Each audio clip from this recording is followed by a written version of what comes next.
బాపట్ల జిల్లా వెల్లటూరు వద్ద 10 కోట్ల రూపాయలతో అండర్ టన్నెల్ నిర్మాణానికి ఎమ్మెల్యే నక్క ఆనందబాబు శంకుస్థాపన చేశారు. ఇటీవలి వర్షాలకు కొట్టుకుపోయిన టన్నెల్ను వచ్చే ఖరీఫ్ కల్లా పూర్తి చేసి రైతులకు ఇబ్బంది లేకుండా చేయాలని గుత్తేదారుకు సూచించారు.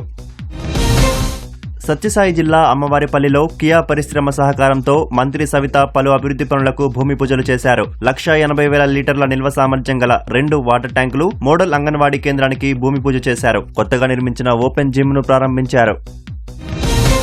ఇంటికొక పారిశ్రామికవేత్తను తయారు చేయాలన్న సీఎం ఆకాంక్షకు అనుగుణంగా సూక్ష్మ, చిన్న, మధ్య తరహా పరిశ్రమలను ప్రోత్సహిస్తున్నట్లు మంత్రి కొండపల్లి శ్రీనివాస్ తెలిపారు. తిరుపతి కలెక్టరేట్లో ఎంఎస్ఎంఈల పనితీరుపై కలెక్టర్తో కలిసి పరిశ్రమల సంఘాలతో సమావేశం నిర్వహించారు. శ్రీకాకుళం జిల్లా సరుబుజ్జిలి మండలంలో 50 లక్షలతో నిర్మించిన ప్రభుత్వ ఆరోగ్య కేంద్రాన్ని ఎమ్మెల్యే కూన రవికుమార్ బుధవారం ప్రారంభించారు. ప్రజల ఆరోగ్యమే ప్రభుత్వ లక్ష్యమని ఎమ్మెల్యే అన్నారు. స్వచ్ఛాంధ్ర కార్పొరేషన్ చైర్మన్ పట్టాభి ఎన్టీఆర్ జిల్లా మైలవరంలోని చెత్త నుంచి సంపద తయారీ కేంద్రాన్ని ఆకస్మికంగా తనిఖీ చేశారు. చంద్రబాబు ఎంతో ప్రతిష్టాత్మకంగా ప్రవేశపెట్టిన ఈ కార్యక్రమాన్ని చిత్తశుద్దితో నిర్వహించాలని అధికారులకు సూచించారు.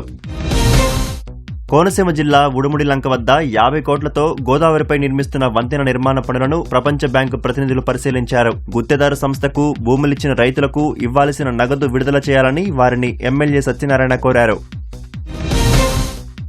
ఎన్డీఏ ప్రభుత్వంలో మాదిగల సంక్షేమానికి పూర్వ వైభవం తీసుకొస్తామని మాదిగ సంక్షేమ సహకార corporation chairperson doctor Undavalli Sridevi అన్నారు. ఏలూరులో ఎస్సీ కార్పొరేషన్ కార్యాలయాన్ని ఆమె సందర్శించారు. గత ప్రభుత్వం ఎస్సీలకు రద్దు చేసిన 28 పథకాలను తిరిగి ప్రారంభిస్తున్నామన్నారు.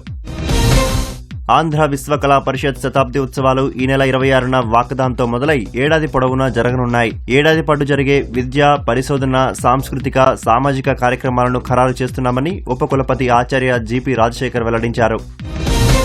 ఎన్టీఆర్ జిల్లా కుటికలపూడిలో విద్యుత్ ట్రాన్స్ఫార్మర్ పేలి పంట పొలాలకు మంటలు అంటుకున్నాయి. సుమారు 40 ఎకరాల్లో మొక్కజొన్న పంట దగ్ధమైంది. రైతులు లబోదిబోమంటున్నారు.